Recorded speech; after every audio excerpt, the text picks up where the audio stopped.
Kala ko dati, ako na ang pinakamasamang lalaki sa mundo. Meron pa palang mas demonyong nilalang kumpara sa akin. Pagbabayaran mong ginawa mo sa asawa ko, mapapatay kitang hayop ka! Babawiin ko sa iyo si Belen at papatayin ko ang anak niyo. Wala nang sanggol na iiyak sa baryo ito. Hindi ako makakapayag na may mabubuong pamilya sa lugar na ito. Wala nang mabubuong pamilya! Tama na ang satsat! Simulan na natin ang laban!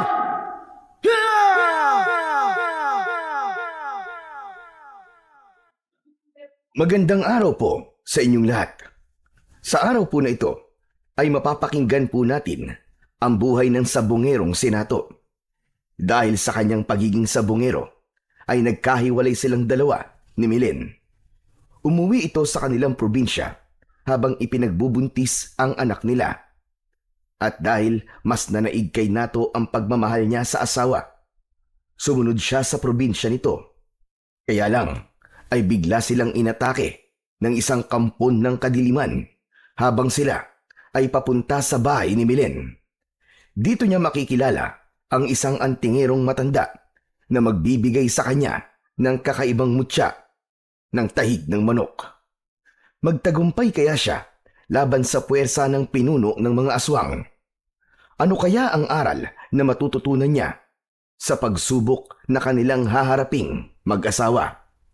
Sama-sama po nating pakinggan ang kwento ng pakikipagsapalaran ni Nato laban sa kampon ng kadiliman.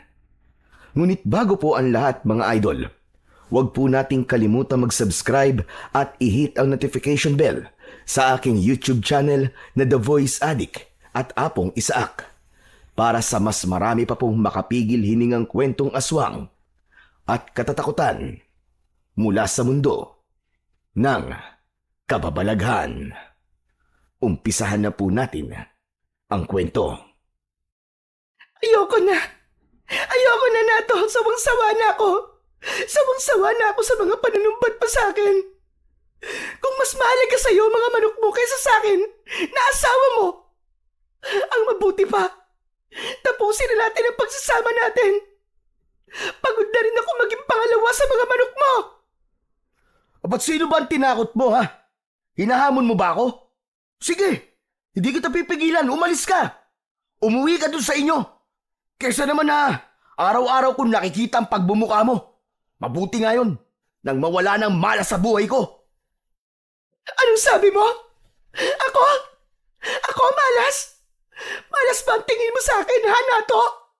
Hindi ako malas sa buhay mo, Nato. Nagkakaganyan ang buhay mo dahil yan sa ugali mo. Kaya wag mo sa akin maibintang-bintang ang kamalasang sinasabi mo. Dahil dyan sa kadikan mo sa pagsasabong, kaya ka bumabagsak. Lumayas ka na nga lang. Kung gusto mong umalis, sige. Pero itong tatandaan mo, huwag kang umasa na susundan kita at susuyuin doon, ha? Dahil hindi ko gagawin yon. Buisit ka. Ikaw ang una nagsinungaling sa akin. Hindi mo sinabi sa akin na hindi na pala ako ang una sa buhay mo. May inauna ng lalaki sa buhay mo at yun ang hindi ko matanggap-tanggap. Pakiramdam ko, niloko mo ko. Kung ganon, wala ka naman palang pagmamahal sa akin. Hindi mo ako totoong minahal, Nato. Huwag ka na nga magdrama dyan. Kasalanan mo naman yan eh. Magsasabong na ako nung hindi pa kita nakikilala. Mas may pakinabang pa ang mga manok ko kesa sa'yo. Ang sakit mo naman magsalita. Pagsisisihan mo ito, Nato. Tandaan mo yan. Hindi mo makikilala ang anak natin. Hindi kita ipapakilala sa anak ko bilang ama niya. Sino tinakot mo, Milen? Baka nga hindi pa sa akin ang batang yan eh. Isang malakas na sigaw ang narinig ni Nato mula kay Mang Ronnie. 9 na buwan na ang lumipas matapos ang sagutan nilang mag-asawa bago ito umuwi sa probinsya at tuluyang iwan siya.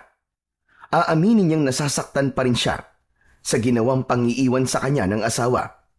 Upang makalimot, mas lalo siyang nalulung sa pagsasabong. Nagpatalo siya ng malaking pera sa sugal hanggang sa maibenta na niya pati ang kanilang bahay ni Milen. Habang nakikitira na lamang siya sa kanyang amang si Mang Ronnie. Bilang tambay, habang panay lang ang himas ng mga manok. Nawala ng direksyon ang buhay niya. Kahit ganun ang nangyari sa kanya, hindi pa rin siya tumitigil sa kanyang pagsasabong. Dumating pa nga sa punto na ipinakulong siya ng sarili niyang ama sa rehabilitation center para sa agaran niyang paggaling. Kaya lang, wala talagang epekto sa kanya.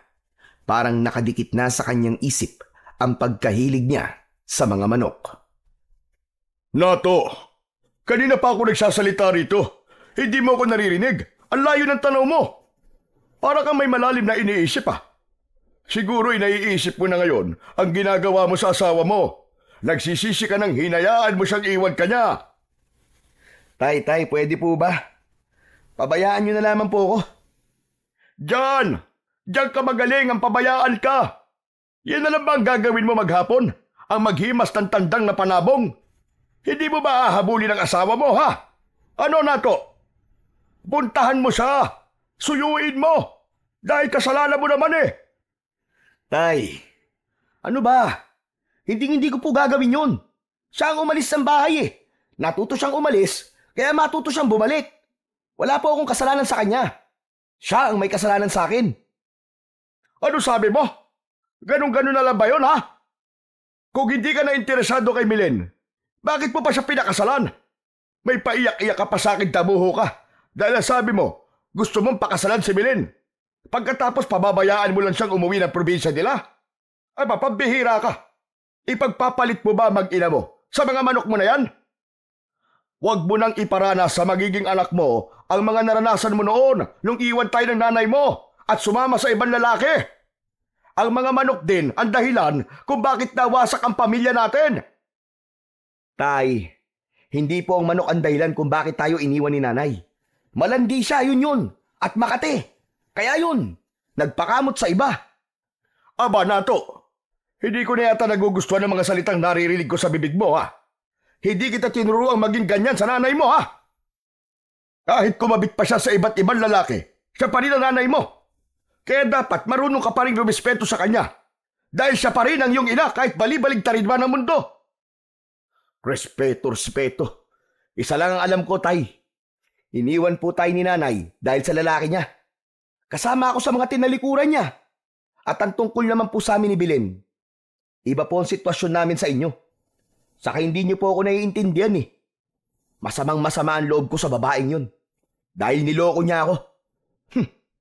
Baka nga, hindi pa ako ang ama ng ipinagbubuntis niya Kaya hindi niyo po ako mapipilit na sumunod sa kanya. Hindi, kahit kailan. Paano nga kung anak mo ngang ipinagbubuntis niya? Ano pang ipinagkaibo mo sa iyong ina, Nato? Ano ba ang dahilan at nauwi sa paghihiwalay ang pagsasama niyo ni Milen? Aba, 9 na buwan mo na siyang tinitiis magmula nang kayo ay maikasal. Kaya alam ko na hindi lang simpleng away ang pinagsimulan ng paghihiwalay ninyo. Pero kahit gaano pa kalaki ang hindi niyo pagkakaintindihan, isipin mo na lang sana ang anak mo. Lalabas siya sa mundo nang hindi kanya nakikita at nakikilala. Aba Nato, kaya mo ba yun? Hindi ko talaga siya pupuntahan, Tay. Kahit ano pa sabihin niyo. Dahil di ko matatanggap na hindi na siya malinis ang makuha ko.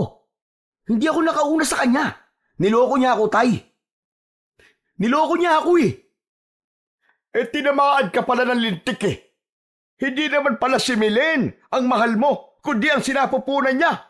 Walang hiya ka talaga. Kung ako ang ama ni Milen, baka napatay kita. Baka nilaslas ko ang leg mo.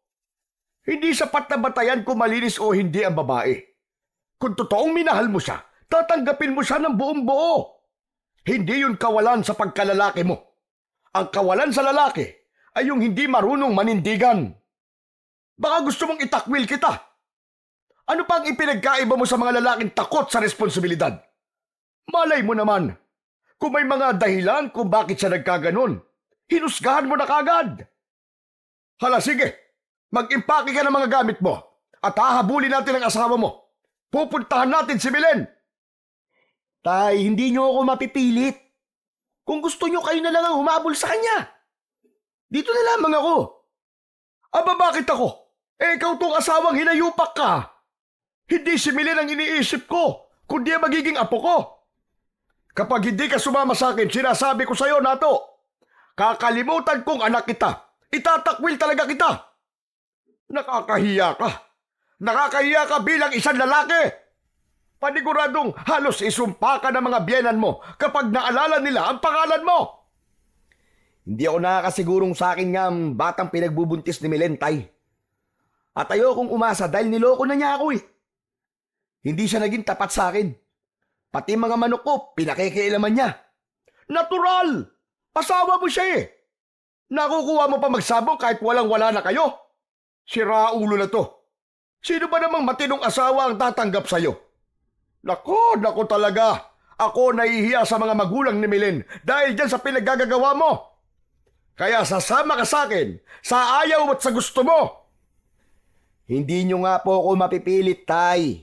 Wala na akong pagmamahal sa babaeng yon. Isang malakas na suntok ang dumapo sa muka ng may 25 taong gulang na sinato mula sa kanyang ama. Bumagsak siya sa lupa kasama ng tandang na hawak niya. Lumipad itong papalayo sa kanya habang nakaupo siya sa lupa.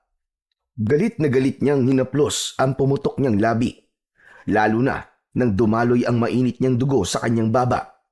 Pero mas galit ang may 55 taong gulang na si Mang Ronnie sa kanya. Kaya naman ay hindi siya nakapagsalita at tinanggap na lamang niya ang masasakit na salita mula sa kanyang ama. Siyam na buwan kitang hinayaan na mabuhay ka ng mag-isa kasama ang mga manok mo na yan, Nato. Huwag mong kalimutan na marami ang bagay na mas mahalaga dyan at meron kang responsibilidad.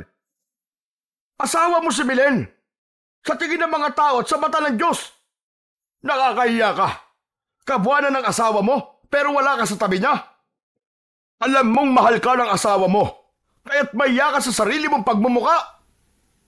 Hindi ko naman po kayo masisisi kung bakit kayo nagagalit sa akin. Pero Tay, isipin naman po ninyo ang nararamdaman ko. Nararamdaman? Nararamdaman ano na to? Hindi ikaw ang biktima rito, ha? Inalisan mo ng dignidad ang asawa mo bilang babae. Si Milen ang biktima rito at hindi ikaw. Wala namang nawawala sa lalaki. Pero ang asawa mo, naisip mo ba kung ano mararamdaman niya nang umuwi siya sa kanilang probinsya, ha? Imulat mo ang mga mata mo at isipan mo. Habang nagpapasarap ka rito, ang asawa mo nagdudusa, nasasaktan sa mga panlalait na mga tao sa kanila. Naisip mo ba yon? Kung hindi lang talaga kita anak, baka napatay na kita. Tila nawala ang sama ng loob ni Nato nang marinig ang sinabi ng kanyang ama. Bigla siyang natauhan sa maling desisyon niya. Hindi niya naisip ang nararamdaman ni Milen, kung ano ang epekto ng ginawa niya sa kanyang asawa. Biglang umagos ang masaganang luha sa tigkabilaan niyang pisngi. Ni minsan ay hindi niya naisip na magkakaganon ang pagsasama nila dahil malambing at mapagmahal na asawa si Milen. Siya pa nga ang maraming nakakarelasyong mga babae. Pero ni minsan ay hindi siya hinusgahan ni Milen. Tinanggap siya ng buong buo ng kanyang asawa. O ano? Iiyak ka na lang dyan na parang ikaw pa ang biktima. Sige, himasi mo lang ng himasi ng mga manok mo. Tandaan mo, Nato, hindi ka aalagaan ng mga manok mo na yan kapag dumating ang araw na tumanda ka na. Pamilya mo pa rin ang mag-aalaga sa'yo. Saka ka na lamang umiyak kapag dumating na ang panahon na kasusuklaman ka na ng mga anak mo. Umagos hanggang puso ni Nato ang lahat ng mga sinabing yun sa kanya ni Mang Ronnie. Masakit yun na parang pinipiga ang kanyang dibdib. Ni hindi yun sumagi sa kanyang isip. Kaya naman, wala sa loob na bigla siyang napatayo at lumapit sa kanyang ama. Tay, samahan niyo po ako. Pupuntahan ko po si Milen. Patawarin niyo po ako sa mga nagawa ko. Nagkamali po ako, Tay.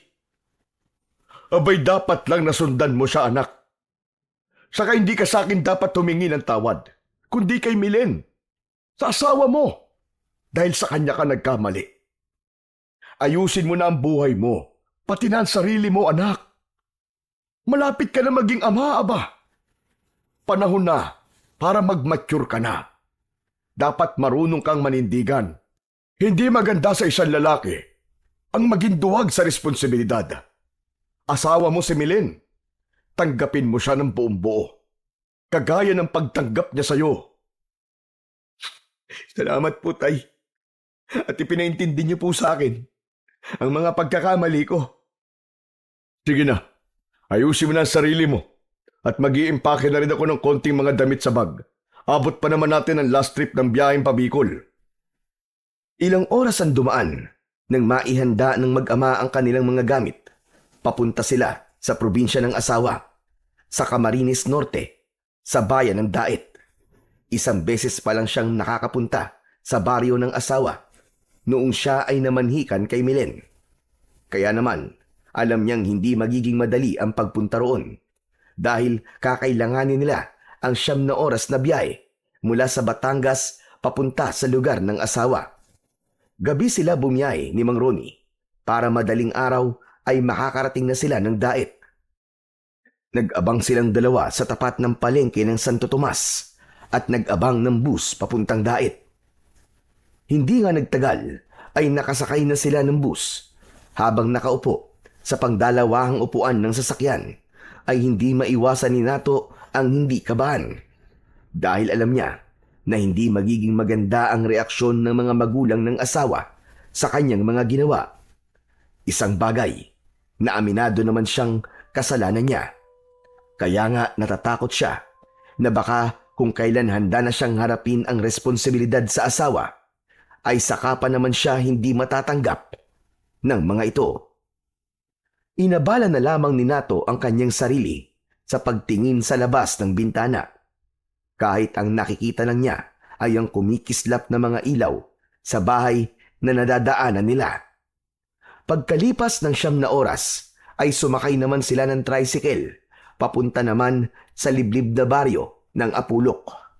Isang baryong malayo sa bayan at iilan lang ang mga bahay na nakatayo. Pinahahalagahan ng mga taong nakatira rito ang bawat paniniwala at pamahiin ng bawat lahi o pamilya. Kahit maliit na baryo lang sila, ay meron silang magkakahiwalay na piyesta. Tahimik at parang may mga sariling mundo ang mga taong nakatira dito. Nandito na tayo. Mukhang napaagad dating natin. Dahil walang tao sa labas ng mga bahay. Parang nagbago ang bahay ni Milen. Saka nawala mga kapitbahay nila. Parang ang tahimik naman dito ngayon. Kaya nga po nagmukha na tuloy nakakatakot ang lugar na to. Nakatayo lamang sila sa labas ng bakuran ng bahay ni Milen habang pinagmamasdan nila ang bahay ng asawa na gawa sa kawayan at dahon ng anahaw. Malaki ang bahay nito at napapalibutan ng mga halamang gamot dahil ayon sa asawa ay trabaho ng ama nito ang magtinda ng mga herbal. Para sa itsura ng bahay, parang wala na roong nakatira. Bukod sa sirana ang dingding, ay masukal pa ang paligid at halatang walang nag-aalaga sa kubo. Grabe! Ang lungkot na talaga ng lugar na to, Tay.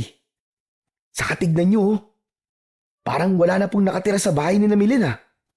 Wala ring ilaw. Bakit kaya? Kasalanan mo to Kung mas maaga ka pang umuwi rito, nalaman mo sana kung ano na nangyayari sa asawa mo. Magkwekwentuhan pa sana ang dalawa nang mula sa kanilang likuran ay narinig nila ang boses ng isang lalaki. Nilingon nila ito at nakita nila ang lalaking nakatayo. Hapit ang damit nito sa katawan, kaya nakita niyang malaki ang pangangatawan ng lalaki. May dala itong tandang ng katulad ng kanyang manok, habang nakangising lumalapit sa kanila. Kung si Milen ang hinahanap nyo, matagal na silang wala dyan. Si Lolo Sinto na lang ang nandyan at nagbabantay sa bahay na yan. Kanina ko pa kasi kayo pinagmamasdan Mukhang hindi kayo taga rito Ano ba sadya nyo kay Milen? Teka, sandali lang. Kailan pa ba umalis si Milen sa bahay na yan? At nasan siya ngayon? Ang uling balita ko tumira sila sa bundok sa gitna ng kakahuyan. Hindi kasi kinaya ni Milen ang kahihiyang sinapit niya nang hindi siya panagutan ng hayop na lalaking nakabuntis sa kanya. Kung sa bagay, mabuti naman yun nang wala na siyang asawa. Para maligawan ko na siya. Tila nagpantig ang tenga ni Nato sa sinabi ng hindi pa nakikilalang lalaki. Parang may sumaksak ng kutsilyo sa kanyang dibdib dahil sa sakit. Gusto niya itong suntukin sa muka at sabihin siya ang lalaking minura nito. Pero tama lang yun. Sinira niya ang buhay ng asawa at ngayon ay malayo na ito sa karamihan dahil sa ginawa niya. Nahalata naman ni Mang Ronnie ang galit sa mga mata ni Nato. Kaya naman, hinawakan nito ang kanyang kamay at ito ang nakipag-usap sa lalaking medyo mayabang ang dating para sa kanya. Masasamahan mo ba kaming pumunta sa bahay ni Milen? Nako, malayo ang bahay nila. Teka, mawalang galang na po. Sino po ba kayo? At ano po ang kailangan nyo kay Milen? Ako ang kanyang binan at si Nato naman ang kanyang asawa. Natigilan lang saglit ang lalaki at tumingin sa kanya ng mariin. Pero hindi ito humingi ng pasensya sa mga nasabi sa kanya. Sa halip, taas noo pa itong humarap sa kanya at pinagmasdan si Nato mula ulo hanggang paa. Para bang sinusuri nito ang itsura ni Nato. Medyo hindi na maganda ang pakiramdam ni Nato. Sa itsura ng reaksyon ng mukha ng lalaki ay para na itong nang-aasar sa kanya. Ikaw pala ang magaling na lalaking umabandona kay Milen. Pare, wala kang kwentang lalaki. Duwag ka sa responsibilidad mo sa babaeng pinagtaniman mo ng iyong binhi. Mukha ka namang lampe. Ano kayang nagustuhan ni Milen sa'yo? Teka, sandali lang. Kanina ka pa. Baka gusto mong dito pa lang pagulungin ko yung ulo mo sa suntok ko. Sino ka ba ha? Kaano-ano ka ba ni Milen? Baka gusto mo magkasubukan tayong dalawa nang malaman mo kung sino sa ating dalawa ang lampa. Teka, konting lamig lang pre. Baka nakakalimutan mong dayo ka lang rito at teritoryo ko ang lugar na to. At tinatanong mo kung sino ako? Ako lang naman si Ethan, ang lalaking nababagay para kay Milen. Saka hindi ka na dapat sumunod sa kanya. Ako na lang sana ang bahalang mag-alaga sa asawa mo. Wala akong pakialam kung teritoryo mo to, hayop ka. Basta ang alam ko, kung saan ako nakatayo, yun ang teritoryo ko. Maangas ka pare Huwag mo ako matawag-tawag na pare. Hindi tayo magkaibigan para sabihin sa akin yan. Tara na nga tay. Baka hindi ako makapagpigil dito Makapatay pa ako ng tao. Tignan na lang natin kung sino mamamatay sa ating dalawa. Teka, saan kayo pupunta? Akala ko ba magpapasama kayo sa akin? Hindi bali na lang. Salamat na lamang sa impormasyon mo. Isang makahulugang ngiti ang sumilay sa labi ni Ethan habang habol ng tanaw ang naglalakad na mag-ama. Habang si Mang Ronnie at Nato naman ay hindi maiwasang hindi pag-usapan si Ethan. Kung hindi ko kayo kasama, tay, baka nasuntok ko na ang hambog na yun Ang presko ng dating. Ang sarap basagin ng muka. Teka, kanino ka ba talaga nagagalit, ha, Nato? Sa sarili mo o sa sinabi ni Ethan na balak niyang ligawan si Milen? Ay naman. Hindi talaga natin nalalaman ang halaga ng isang tao kapag hindi pa siya nawawala sa ating tabi. Pero kapag nalaman mo na meron ng ibang lalaki nagpapahalaga sa taong dati mong minahal, aba, masakit yun. At manghihinayang ka sa mga panahon na sinayang mo na dating ikaw pa ang mahal niya. Pero sana'y hindi pa huli ang lahat ng paghingi mo ng tawad sa kanya, anak. Sana maayos mo pa ang problema ninyong mag-asawa. At tanggapin ko po kung ano pong sasabihin sa akin ng mga magulang ni Milen, tay. Pero hindi ko po matatanggap na ligawan ng hayop na yun ang asawa ko. O ano? Ngayon ay alam mo na kung gaano kalaki ang mawawala sa'yo kapag pinakawalan mo pa si Milen. Tay, matanong ko nga po kayo. Kakampi ko po ba talaga kayo o kaaway? Parang ang lalaking yun po ang kinakampihan nyo eh. Wala akong sinasabing ganyan, Nato Teka, tama kaya ang dang tinatahak natin? Sana pala, nagtanong muna tayo sa ibang tao bago tayo umalis sa dating bahay ni Milen. Paano pa tayo makakapagtanong? Naunahan na po tayo ng hambog na yun. Nako, ngayon lang po talaga kumulo ang dugo ko sa isang tao. O siya, tama na yan. Kung hindi kita anak, iisipin kong pagsiselos na yung nararamdaman mo at hindi na pagkulo ng dugo. Umabot halos hanggang tenga ang ngiti sa labi ni Mang Ronnie habang inaasar ang kanyang anak. Ipinagpatuloy ng mag-ama ang paglalakad papunta sa gubat na itinuro sa kanila ng lalaki. Kaya lang, ilang oras na silang nagpapaikot-ikot sa lugar ay hindi nila mahanap ang bahay nila Milen. Pampihira na yan. Mukhang niloko tayo ng lalaking yun, Taya. Naliligaw na po yata tayo Paano mo naman nasabi? Di ba nga sabi niya malayo ang kinaroroonan ng bahay ni Milen? Dapat pa nga makaramdam ka ng awa sa asawa mo dahil ikaw ang dahilan kung bakit siya tumira sa ganitong klaseng lugar. Tignan mo nga ang itsura. Delikado ang lugar na to para kay Milen, lalo na't buntis siya. Kaya nga po mas lalo ako nakukonsensya sa ginawa ko At parang gusto ko na po siya makita. Talagang pinagsisisihan ko na po mga nagawa ko sa kanya, Tay. Nakakahiya talaga ang ginawa ko. Talagang nakakahiya. Parang hindi ka lalaki. Ang babaw ng dahilan ng paghihiwalay nyo. Pero sobrang sakit para sa asawa mo. Kasi siya ang babae. Tara na nga po. At baka kung saan pa mapunta ang usapan natin. Ipinagpatuloy na ng mag-ama ang paglalakad. Pagsapit nila sa gitnang kakahuyan, ay biglang pinagtaasan ng balahibo sa katawan si Nato. Inilinga niya ang kanyang paningin. Ang kagubatan ay nananatiling tahimik, ngunit hindi mapayapa. Tila may bumabalot na kakaibang enerhiya sa hangin. Ang mga puno ay matataas at masusukal ang daan mula sa mga natutuyong mga dahon. Bawat hakbang nila ay lumilikhayo ng ingay. Habang ang mga puno ng dao ay may baluktot at kulubot na mga ugat na tila maigpit na nakakapit sa lupa.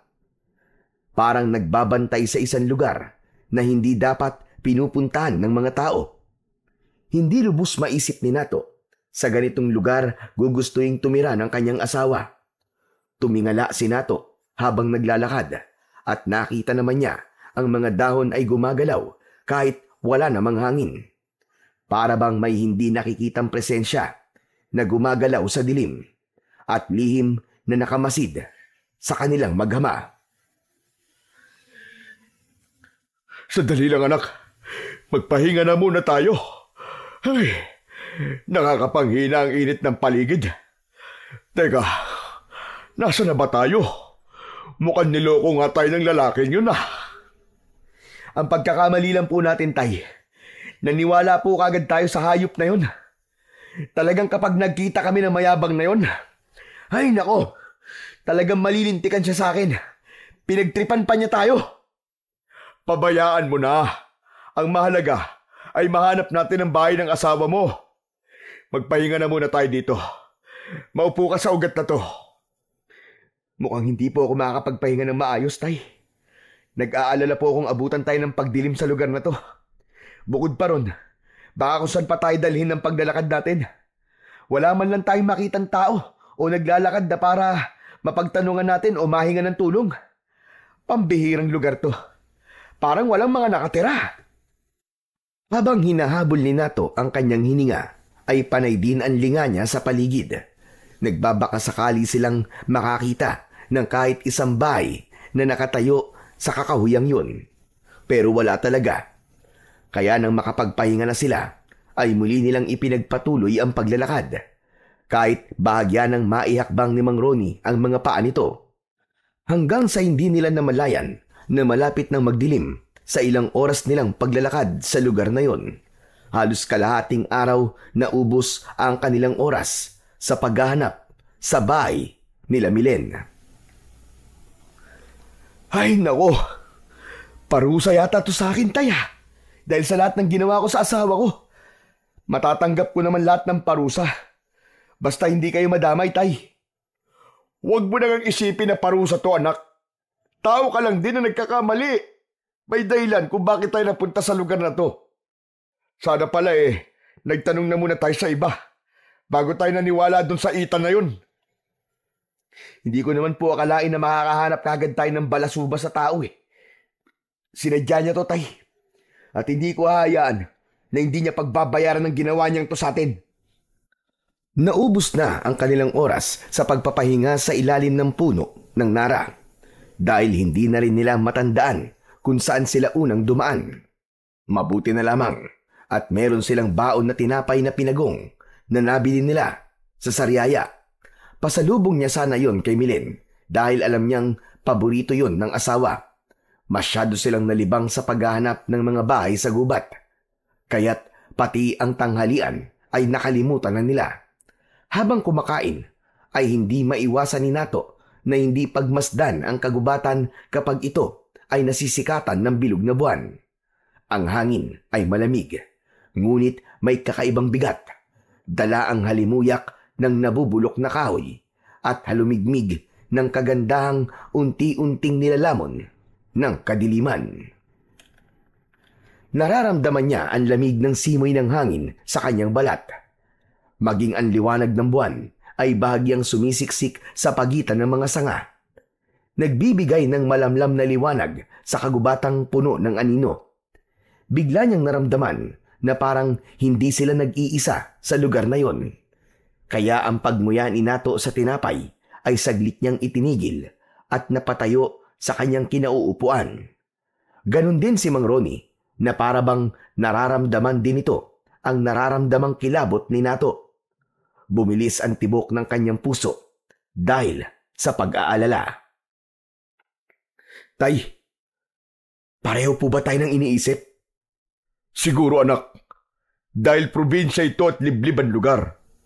Malamang na may aswang sa gubat na ito. Naku po, sana hindi mangyari sa atin yung ilang nababalitaan ko, napapanood ko sa TV na nabibiktima ng aswang. Sana, Tay, walang grupo ng mga kanibal dito. Tinamaan ka na lintik na bata ka. Imbis na tumawag ka sa Diyos, puro ka kanibal. Hindi totoo ang kanibal dahil dito sa baryo, aswang ang uso rito at malamang na makakasagupa natin sila ngayon. Kanina ko pa nararamdaman na mayroong mga matang nakatingin sa atin. Mga nilalang na nag-aabang lang sa paligid. Nagkukubli sa dilim. Ayoko na, Tay. Umuwi na po tayo. Umuwi? Sira ka ba? Kung alam natin ang daan pa uwi, hindi na tayo aabutan ng pagdilim sa gubat na to. Ang problema kasi ay naliligaw tayo ngayon. Kaya nga tayo nakakulong sa gubat na to eh. Talaga mapapatay ko ang lalaking yun, Tay. Lintik lang talagang walang ganti sa ginawa niyang to sa atin. Malilikot ang mga mata ng mag-ama na alistong nakatingin sa paligid habang hawak ang kanilang bag at nabitiwan na pati ang kanilang kinakain. Mabilis din ang tibok ng puso ni Nato dahil sa pag-aalala at takot na rin sa mga nilalang na nasa paligid. Hanggang napako ang paningin ni Nato sa isang nilalang na nakatayo sa tapat ng liwanag ng buwan. Isang kakaibang hayop ang gumagala sa kadiliman habang pabalik-balik sa paglalakad sa kanilang harapan. Nanigas ang kanyang katawan at pareho silang mag-ama na hindi makapagsalita. Tila nabibingi si Nato sa lakas ng huni ng nilalang. Ang kanyang itsura ay tulad ng isang manok. Ngunit sa halip na pangkaraniwan lamang ang katawan, nagtataglay ng nakakatakot na anyo ang nilalang na yon. Ang balahibo ay magaspang at may bahid pa ng mga dugo na kakulay ng pangkaraniwang tandang. Ang mga mata ay mapula, tila nagbabagang apoy na kumikislap sa liwanag ng buwan. Ang kanyang tuka ay matalim, tila yari sa bakal na handang lumapa sa sino mang haharang sa daraanan nito.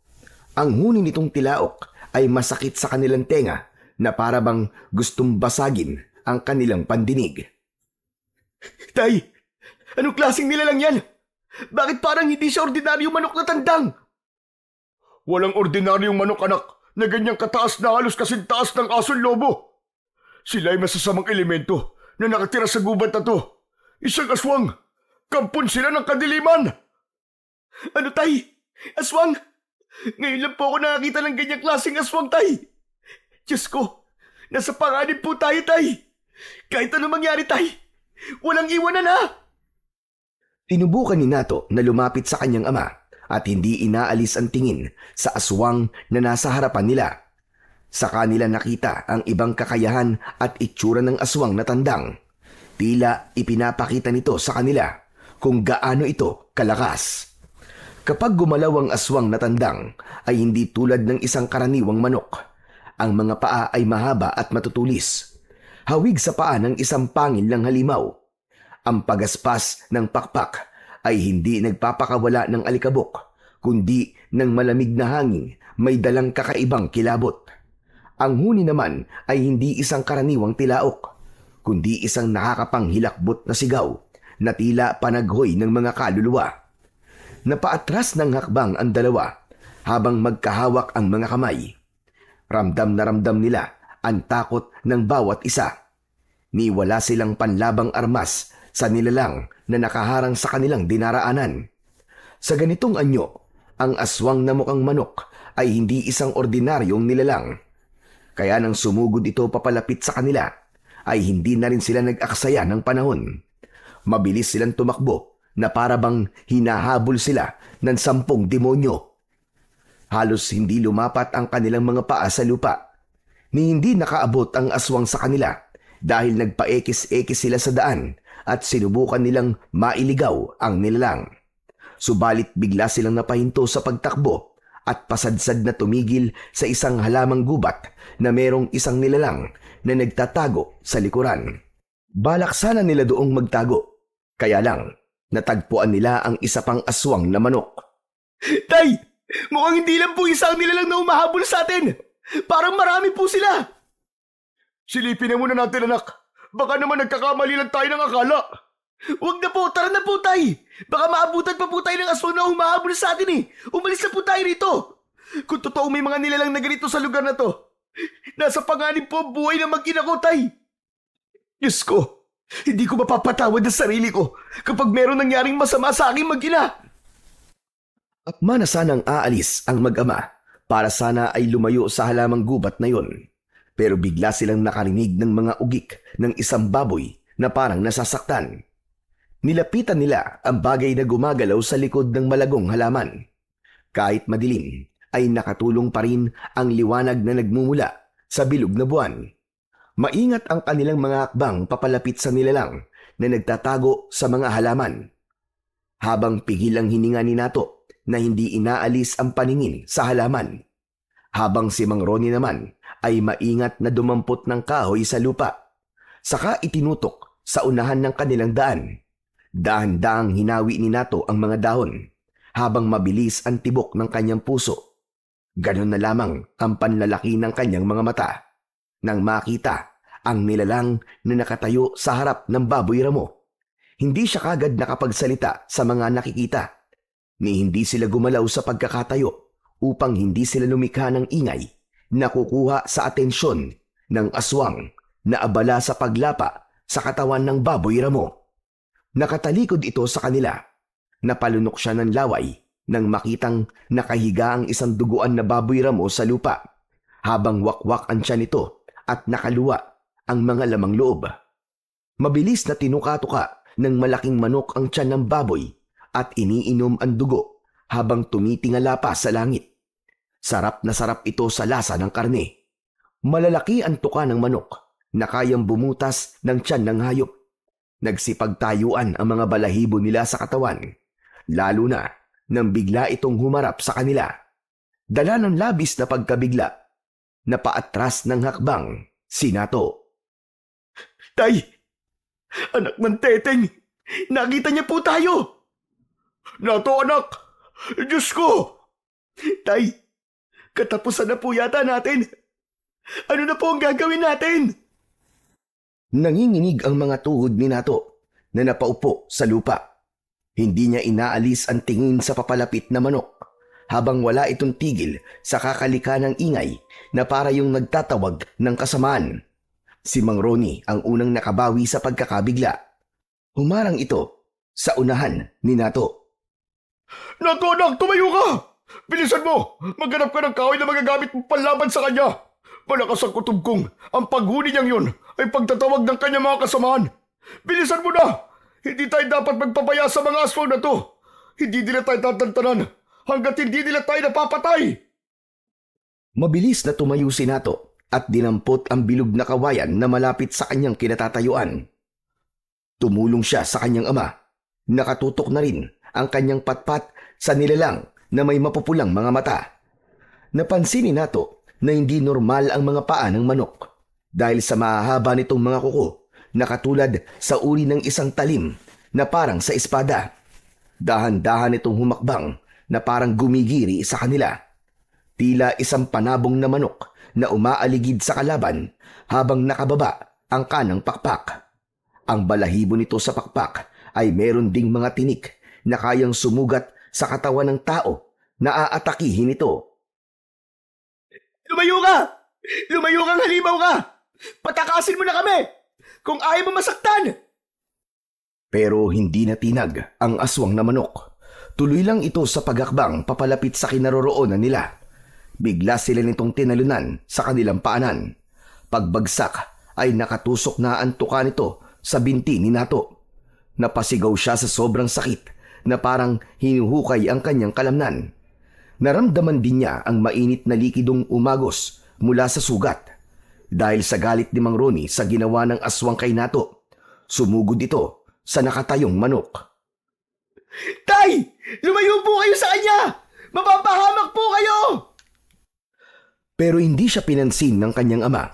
Tuloy lang ito sa pagsugod sa nakatayong manok habang nakatingala sa langit na tila iniinom ang natirang dugo sa tuka nito. Pinilit ni Nato na tumayo at lumapit sa kanyang ama. Kahit paika-ika siya sa paglalakad, ay mabilis niyang iwinasiwas ang kanyang patpat at tinamaan ng aswang sa ulo nito. Bumagsak ang manok sa lupa habang pagalaw-galaw pa ang paa. Hindi ito kagad nakatayo, kaya't sinamantala ni Nato at Mang Ronnie ang pagkakataon na yon. Nilapitan nila ito at halinhinan silang mag-ama na humahampas sa nakahigang manok. Hindi ito makagalaw dahil hindi nito maintindihan kung ano ang unang iiwas para hindi tamaan ng pag-atake nila. Kaya naman, bigla itong nagpalit ng anyo bilang isang tao. Tumambad sa kanilang paningin ang sugatang lalaki. Wala itong saplot sa katawan na parang binalutan yun ng makintab na likido. Nanginginig ang katawan na yakap ang sarili habang umuungol dahil sa sakit. Hindi sila makapaniwalang totoong aswang ang manok na nakalaban nila. Sinubukan ni Nato na tignan ang muka ng lalaking nakasubsob ang muka sa lupa. Subalit nakiusap ang lalaki. Hayop ka! Ayaw mo pa magpakita ng mukha, ha? Papatayin mo pa ako!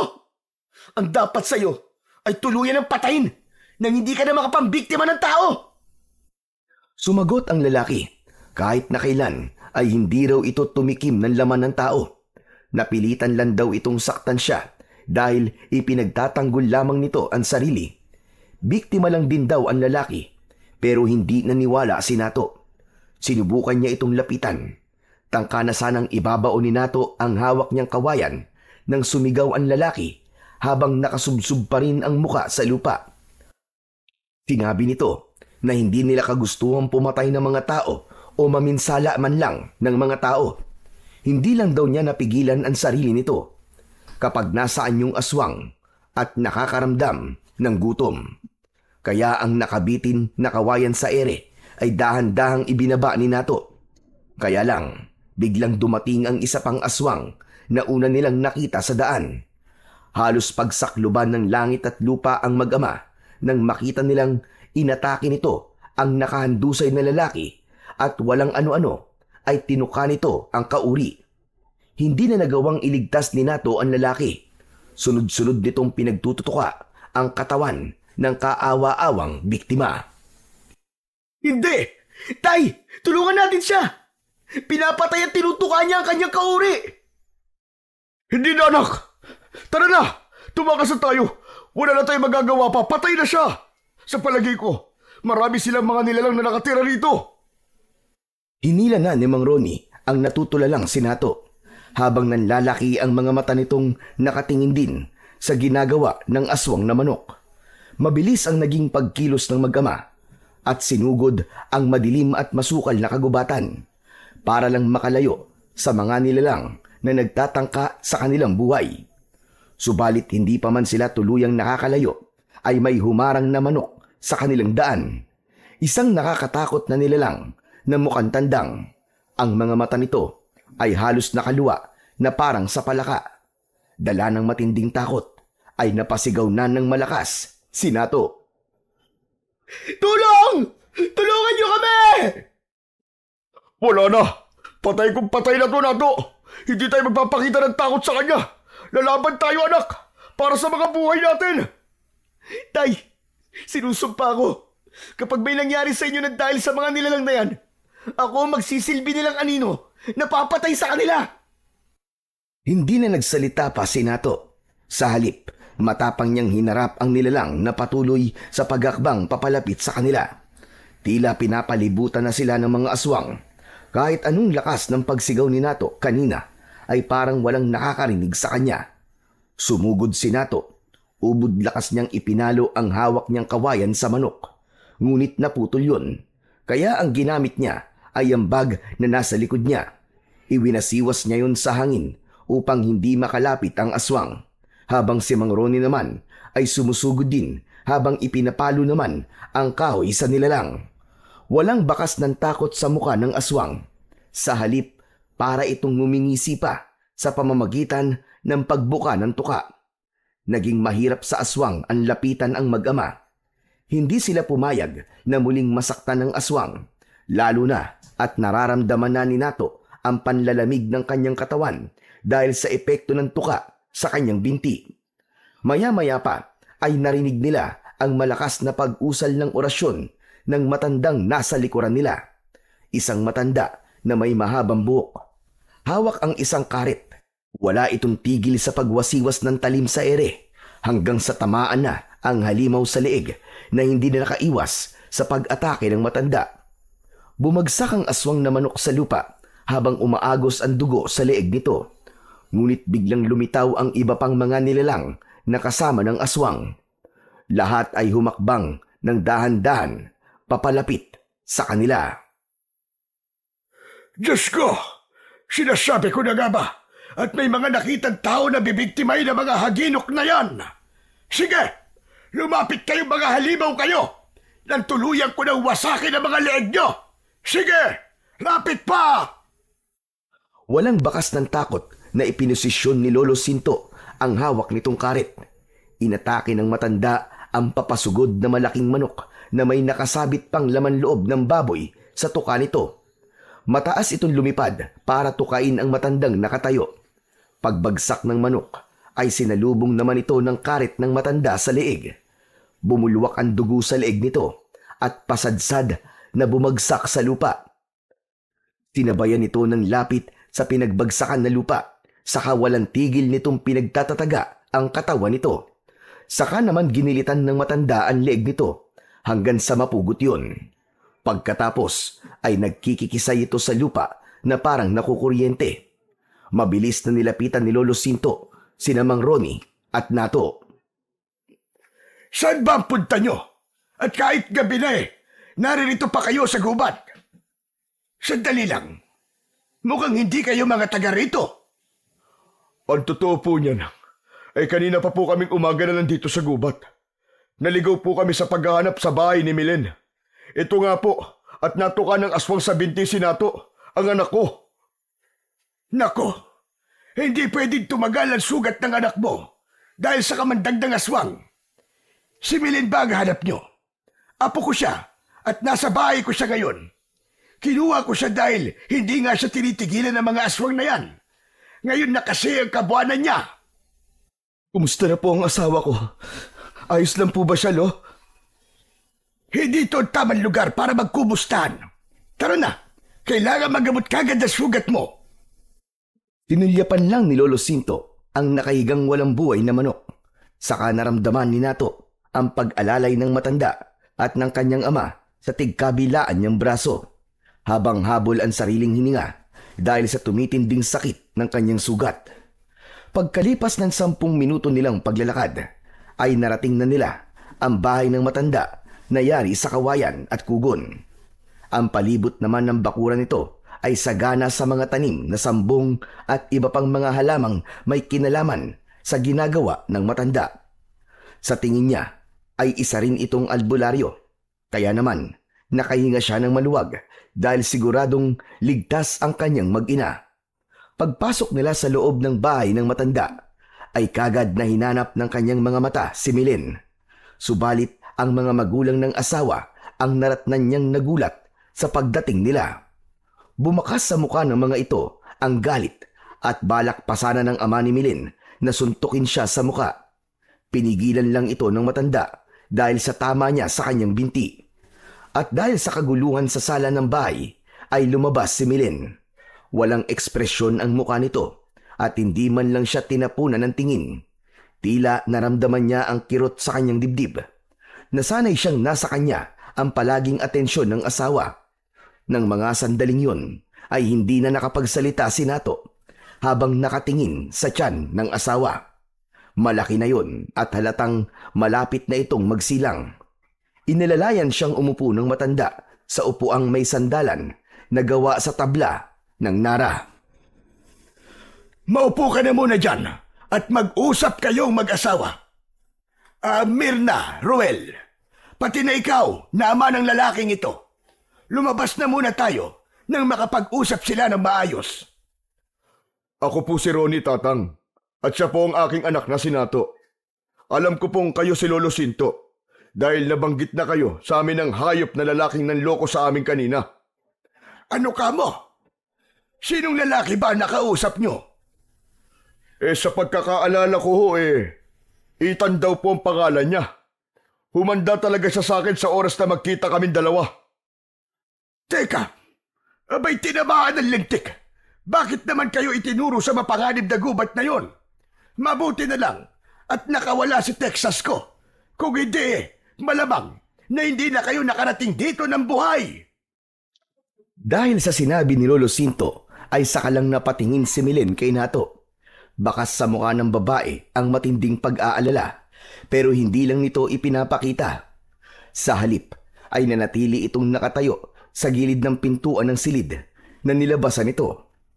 Nahagip pa ng kanyang mga mata ang pag-irap sa kanya ng biyena niyang babae na si Aling Mirna. Maya-maya pa ay lumabas na ang mga ito at silang dalawa na lang ni Milen ang natitira. Walang gustong magsalita at nagpapakiramdaman kung sino ang mauunang magsasalita. Si Nato ang nagpaubaya dahil siya naman ang may kasalanan ng lahat kung bakit sila nagkahiwalay na mag-asawa. Milen, patawarin mo ako kung nasaktan kita at 9 na buwan kitang natiis na hindi makita. Milen, sana'y hindi pa huli ang lahat. Itinaya ko ang buhay ko para lang makita ka. Tignan mo, malalim ang sugat ko sa binti. Wala akong pakialam. Sana hindi ka na sumunod dito. Hindi naman kita kailangan eh. Isa pa, kaya ko naman buhayin mag-isa ang anak ko. Alam kong masamang-masama ang loob mo sa akin, Milen, dahil sa mga nasabi ko sa iyo. Sana'y bigyan mo pa ako ng isa pang pagkakataon para makabawi sa lahat ng pagkukulang ko sa inyo ng anak natin. Anak natin? Hindi ba't sinabi mo sa akin na hindi mo to anak? Bakit ka ba nandito? Ang mabuti pa'y lumayas ka na sa bahay namin. Dahil kung hindi, hindi ka na makakalabas dito ng buhay. Pabayaan mo na kami. Akala ko, iba ka sa mga lalaking nakilala ko noon. Na hindi pagpapalit ang pamilya sa bisyo at pagsasabong. Pero nagkamali ako. Kagaya ka rin nila ng mga irresponsableng asawa.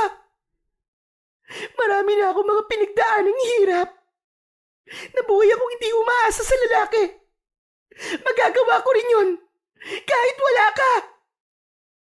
Sinasabi mo bang hindi na tayo magkakaayos, Milin? Hindi mo na ba ako matatanggap ulit sa buhay mo? Huli na. Huli na para humingi ka ng tawad sa akin. Habang buhay kong maaalala ang lahat ng masasakit na salitang sinabi mo sa akin. Parang may kutsilyong paulit-ulit na sumasaksak sa kanyang dibdib nang marinig niya ang mga katagang yun mula sa kanyang asawa. Tila wala nang sasakit pa ang salitang yun sa sugat na tinamo niya kanina. Hindi siya nagpahalatang apektado siya sa sinabi ni Milin.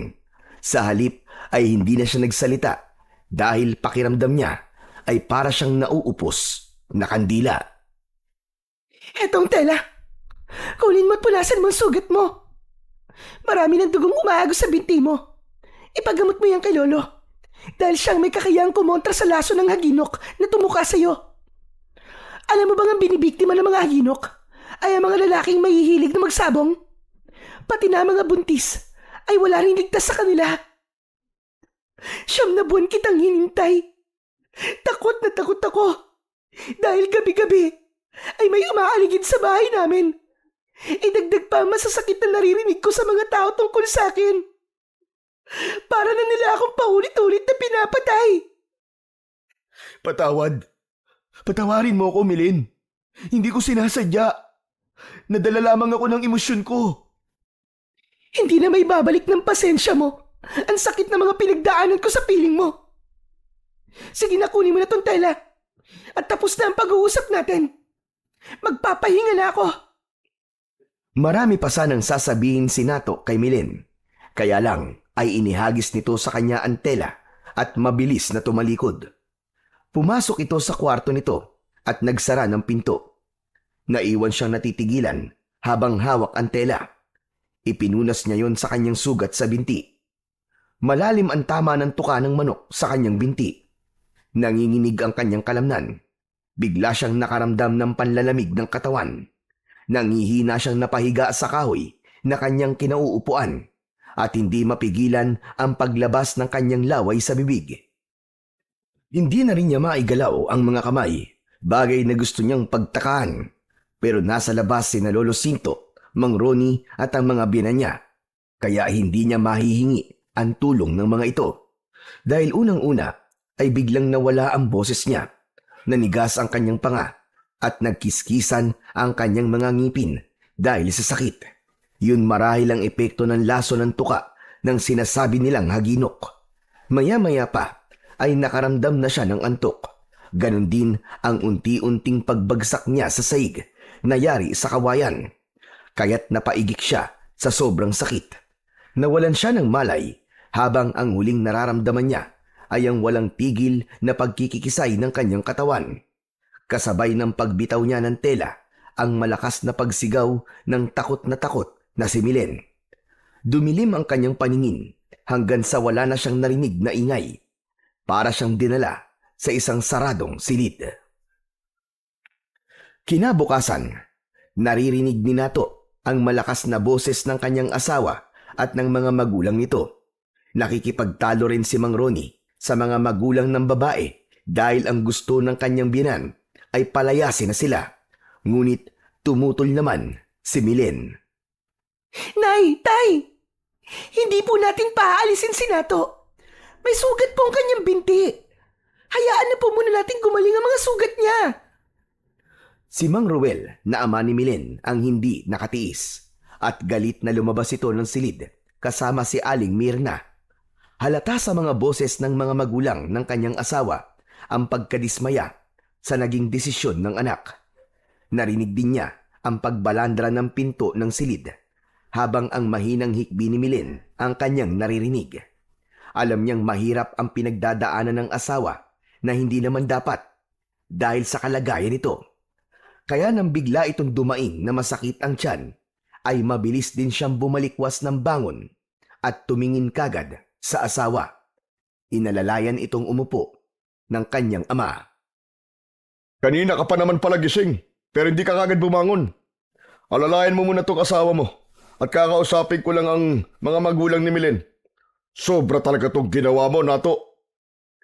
Biglang naramdaman ni Nato ang labis na panliliit niya sa kanyang sarili dahil sa laki ng kanyang naging kasalanan. Kaya naman, nilapitan niya ang asawa habang pangiwi-ngiwi ang muka nito habang hinihimas ang tiyan. Nilapitan niya ito at tinulungan niya ang babae na hilutin ang tiyan nito. Milen, mahal ko, ayos ka lang ba? Anong masakit? Alisin mo nga mga kamay mo sa tiyan ko! Milen, pwede ba? Itabi mo muna ang galit mo sa akin, oh. Pinagbabayaran ko na ang kahihiyang ginawa ko sa'yo. Pinagsisisihan ko na ang mga kasalanan ko sa'yo, Milen. Kaya sana mapatawad mo na ako. Bigyan mo pa ako ng pangalawang pagkakataon. Sige ka, kapag namatay ako, hindi mo na ako makakasama. Tumigil ka na nga sa mga paganyan-ganyan mo, Nato. Mas lalo lamang sumasakit ang tiyan ko sa iyo eh. Sige na. Tinatanggap na kita. Talaga? Hindi ka nagbibiro? Hindi nga. Dahil pinag-alala mo kami lahat kagabi. Kaya siguro sumasakit ang tiyan ko ngayon eh. Dahil sa mga nangyayari sa'yo. Pasensya ka na, Milen, ha? Pasensya ka na talaga. Hindi ko alam na malaki pa lang nagawa kong kasalanan sa'yo. Dapat hindi sumasama ang loob mo dahil buntis ka. Pasensya na talaga, mahal ko. May kasalanan din naman ako sa'yo, Nato. Kung naging tapat lang sana ako sa'yo at hindi natakot magsabi sa'yo ng totoo, hindi siguro tayo nagkahiwalay. Kaya nga babawi ako sa'yo, mahal. Pagbigyan mo na ako ng isa pang pagkakataon, oh. Kalilimutan ko na talaga ang mga bisyo ko. Talaga? Hindi ka na magsasabong? Oo, hindi na, pangako. Nabanggit niyo pala si Ethan, ang nagturo ng lugar kung saan muntik na kayo mapahamak. Hanggat maaari, iwasan mo siya, Nato. Siya ang una kong asawa. Siya ang lalaking tinakasan ko noon matapos kaming ipagkasundong magpakasal. Kaya pala, hindi naging maganda ang una naming pagkikita. Hindi ko siya iiwasan dahil may atrasyo sa akin, Milen. Mabuti na lang at nakita kami ni Lolo Sinto doon sa gubat. Kung hindi, malamang hindi na tayo nagkita ngayon. Milen, wala na akong pakialam sa nakaraan mo. Ang mahalaga, sa akin ka na ngayon, mahal ko. Pero... May sasabihin pa sana si Milen sa asawa nang pumasok naman si Lolo Sinto at Mang Ronnie. Nakita nilang hawak na ng matanda ang Texas nito na nakawala kagabi.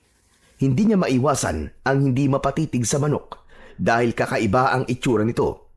Para bang may malakas na enerhiya siyang nararamdaman dito na hindi pa niya nararanasan sa ibang mga manok na nahawakan niya.